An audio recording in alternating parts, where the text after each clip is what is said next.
Hello दोस्तों, नमस्ते यार। कैसे हो? देखो, आज मेरे दोस्त रेशियो और प्रोपोर्शनल के आपका लास्ट क्लास होंगे। इसके बाद आप जो भी सब्जेक्ट जो भी चैप्टर आप स्टार्ट करना चाहते हो, आप कमेंट सेक्शन में कमेंट करना। आपका नया चैप्टर स्टार्ट हो जाएगा। मेरे दोस्त, हम समझने की कोशिश करते हैं। आज कुछ ऐसे प्रॉब्लम करेंगे जो आपको पहले हो चुके हैं उस टाइप पे। आज फिर से उस टाइप पे क्वेश्चन कर लेते हैं, क्योंकि इनकी आने की संख्या ज्यादा मात्रा में रहती है। ठीक है दोस्त बोलता है the ratio of income A B is 5:6। Means A और बी दो पर्सन है जिनका इनकम 5 से 6 रेशियो में है। इफ ए गेट्स रुपया 1100 यानी 11,100 लेस देन बी।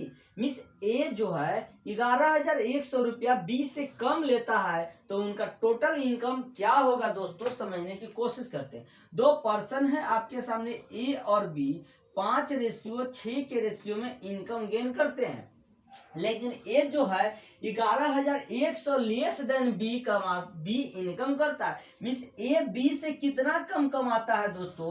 अगर ए 5 रुपया कमाता है तो बी 6 रुपया कमाता है, मतलब 1 रुपया ही कम कमाता है सर। और लेकिन यहाँ पर बोल रहा है 11,100 कम कमाता है। मीन्स ए का वैल्यू ही 11,100 है दोस्तों। तो बोल रहा है तो कुल आय ज्ञात करे, टोटल इनकम रुपीज में ज्ञात करे। टोटल इनकम ए और बी की है कितना सर? 5 और 6 टोटल इनकम की अगर हम बात बोले मेरे दोस्त कि टोटल इनकम जो है वह 5, 6, 11 है मेरे दोस्त। यानी एक का वैल्यू इतना है मेरे भाई, तो उसी तरह से 11 का वैल्यू कितना हो जाएगा दोस्तों, समझने की कोशिश करना है। 11 से मल्टीप्लाई करो, 1 2 1 00, इतना रुपये हो जाएंगे टोटल इनकम मेरे भाई। टोटल इनकम इतना ही हो जाएगा। देखो, गुना आपको करने का सही तरीका बोले तो इस फॉर्म में आप गुना को करें। 1 2 2 1 12 21 12 21 हो गया। यानी आपको जो टोटल इनकम है दोस्तों 12 21 100 रुपये होंगे। मिस ए और बी के द्वारा कमाया गया इनकम। यह क्वेश्चन था और बहुत ही इजी था। आई होप आपको समझ में आया होगा। आप इसको नोट डाउन कर ले। और यह एसएससी में इस तरह से लिखना आपके लिए क्राइम है। आपको इतना जानना है और इतना जानना है, बस आप इसको नोट डाउन कर लो। मीन्स दो पर्सन की इनकम ए और बी की 5:6 है। क्वेश्चन बोल रहा है मेरे भाई, जो क्वेश्चन बोले क्वेश्चन के अकॉर्डिंग काम करो। बोल रहा है ए गेट्स रुपये 11,100 लेस देन बी। मीन्स ये तो 5 रुपया, बी 6 रुपया, मतलब 1 रुपया कम कमाता है, लेकिन तो इतना बोल रहा है। यानी एक का वैल्यू ही इतना है। तो बोल रहा है टोटल इनकम क्या? टोटल तो ए और बी मिलके 5 और 6 कमाते, मीन्स टोटल 11 कमाते। तो 11 का वैल्यू क्या होगा? क्वेश्चन की डिमांड ए था, आपने डिमांड को पूरा किया। यानी जो क्वेश्चन कहता है दोस्तों वही क्वेश्चन के अकॉर्डिंग आपको काम करने हैं। आपको सारा का सारा कॉन्सेप्ट वही रहेंगे मेरे भाई।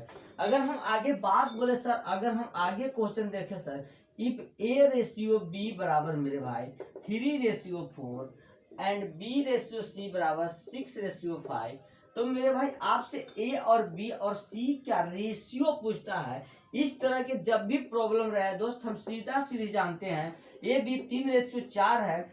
अगला जो इस तरह से रेशियो लिखेंगे, जिस रेशियो से स्टार्ट होता है, सॉरी इंड होता है, अगला वही रेशियो से स्टार्ट करेंगे। इंड हुआ है बी से, तो बी से ये स्टार्ट करेंगे। बी और सी का रेशियो 6:5 दिया हुआ है। अगर आपको मेरे भाई इस तरह से सी और बी 6:5 दिया रहता, तब भी आप बी और सी का रेशियो बनाते 5:6 बनाते। यानी रेशियो एक ऐसा संख्या, रेशियो एक ऐसा प्रोसेस है जिसमें आप किसी भी संख्या से मल्टीप्लाई करें, डिवाइड करें, सब्ट्रैक्ट करें, ऐड करें, कोई अंतर नहीं पड़ता। स्थान बदले यानी कि नंबर्स के स्थान, प्लेसेस बदले, उसको कोई अंतर नहीं पड़ता।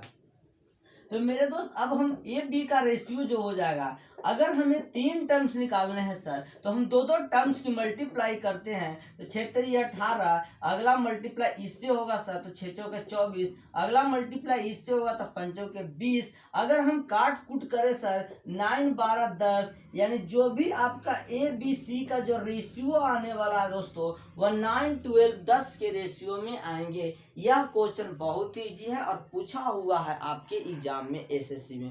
सो डिसाइड आपको करना है कि आपको करने हैं कि नहीं। मेरा काम है बता देना, मैं बता दिया, अब आपके ऊपर है आप क्या करते हो। अगला क्वेश्चन हम समझने की कोशिश करते हैं। आप इसको नोट डाउन कर लो पहले। अगला क्वेश्चन है बढ़ाने घटाने वाला मेरे भाई। इस तरह के प्रॉब्लम भी हम कर चुके हैं, लेकिन फिर भी आज आपका रिवाइज करा देना मेरा काम है। और आज के बाद आपका रेशियो एंड प्रोपोर्शनल क्लास को नहीं लगेगी। अब आपका अगला चैप्टर चलेगा आपके ऊपर। मेरा भाई बोलता है the ratio between two number, the ratio between numbers, the ratio between two numbers is 3:4. then तो if each number प्रत्येक number is increased by 6, number is increased by 6, the ratio becomes, the ratio, इसको हम दो method से समझेंगे, ठीक है, tension नहीं लो, सब हो जाएगा। तो बोलता है द डिफरेंस बिटवीन ईच, तो दो नंबर्स के बीच डिफरेंस क्या हो गया। बोल रहा है मेरे भाई दो संख्या अनुपात 3:4 है। यदि प्रत्येक संख्या में 6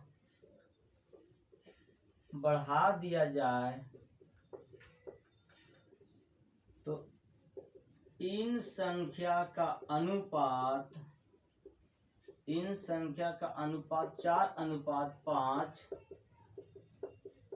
हो जाता है, तो संख्या का अंतर क्या होगा। क्वेश्चन की डिमांड ये था मेरे भाई। क्वेश्चन बोल रहा है दो संख्याओं का रेशियो 3 और 4 है। यदि उन संख्याओं में 6 इंक्रीज किया जाए प्रत्येक, ईच बोल रहा है प्रत्येक में, तब वह रेशियो 4:5 हो जाती है। तो डिफरेंस बिटवीन टू नंबर, इसको हम दो नंबरों के बीच, तो करेंट में नंबर पता चले तब तो डिफरेंस निकालूंगा सर। इसको मेरे भाई दो मेथड से समझेंगे। दो रेशियो का अंतर 3:4 दिया हुआ है, दो रेशियो का अनुपात 3:4 दिया हुआ है। अगर प्रत्येक संख्या में 6 का इंक्रीजमेंट होता है सर, प्रत्येक में 6 का इंक्रीजमेंट होता है, तो 4:5 बच जाता है। इस तरह के प्रॉब्लम में हम सबसे पहले डिफरेंट चेक करते हैं। 3 4 1 का डिफरेंट, 4 5 1 का डिफरेंट। डिफरेंट तो सेम है सर, हटाओ इसको बाद। यहाँ भी डिफरेंट सेम है, यहाँ तो डिफरेंट सेम आएंगे। यानी कि मेरे भाई यहाँ पर डिफरेंट मेरा 1 आ रहा है, यानी 3 से 1 बढ़ाने पे 4 हो जाता है। क्वेश्चन बोल रहा है कि 6 बढ़ाया जाता है, यानी मेरे भाई 1 का वैल्यू यदि 6 है, 1 का वैल्यू 6 आ जाएगा। यहाँ भी 1 का वैल्यू 6 भी है। तो मेरे भाई नंबर्स जो थे वह 3 4 के रेशियो में थे। तो नंबर 1 का वैल्यू 6, तो 3 का वैल्यू 18, 4 का वैल्यू 24, और इन दोनों में डिफरेंट पूछ रहा है, इन दोनों में डिफरेंट भी 6 ही हो जाएगा। यही क्वेश्चन की डिमांड था। यानी कि 3 4 के रेशियो में संख्या थी, उसमें 6 बढ़ाया गया, तो 4 5 के रेशियो में हो गया। सर 3 से 4 का 1 का गैप है, यहाँ 6 का गैप, यानी 1 का गैप से 6 का गैप बराबर है, यानी 1 का वैल्यू 6, तो नंबर 3 4 है, 3 का वैल्यू 18, 4 का वैल्यू 24। अब इन दोनों का डिफरेंट 6 आ गया। अगर आप चाहते हो x से बनाना, तो x से ऐसे बनेगा मेरे भाई। अगर दो संख्या मान लेते हैं आप 3x और 4x है, इन दोनों में मेरे भाई 6 का इंक्रीजमेंट होता है, तब रेशियो 4:5 हो जाता है। 3x में 6 बढ़ेगा, 4x में 6 बढ़ेगा, तो 4 और 5 का रेशियो हो जाएगा। क्रॉस मल्टीप्लिकेशन करके आप x का वैल्यू निकालोगे, तो x का वैल्यू आपका 6 भी आएगा मेरे भाई। नंबर्स की बात बोले सर, तो 3 × 6 = 18, 1 4 × 6 = 24, और इन दोनों में गैप 6 आएगा। यानी आप एसएससी में इस तरह से क्वेश्चन करते हो तो आपके लिए क्राइम है, आप क्राइम के हकदार है, आपसे नहीं बनेंगे क्वेश्चन। आपको इस तरह से ही बनाना है और इतना ही प्रोसेस नहीं करने हैं, क्योंकि आपको 1 नंबर का क्वेश्चन पूछेगा, आपसे टाइम भी उसी के अनुसार उसका सेट रहता है, समझने की कोशिश करें। सो मेरे दोस्त, आज की क्लासेस आपका यहीं तक रहने थे, क्योंकि आज से आपका रेशियो प्रोपोर्शनल द एंड हो गया। आपको जितने भी तरह से क्लासेस दिए गए हैं, अब उस क्लास को करने के बाद आपको कोई भी प्रॉब्लम यकीन मानो नहीं फंसेंगे। मीन्स तक आपसे सॉल्व होंगे। So thank you for love you, next classes में मिलते हैं।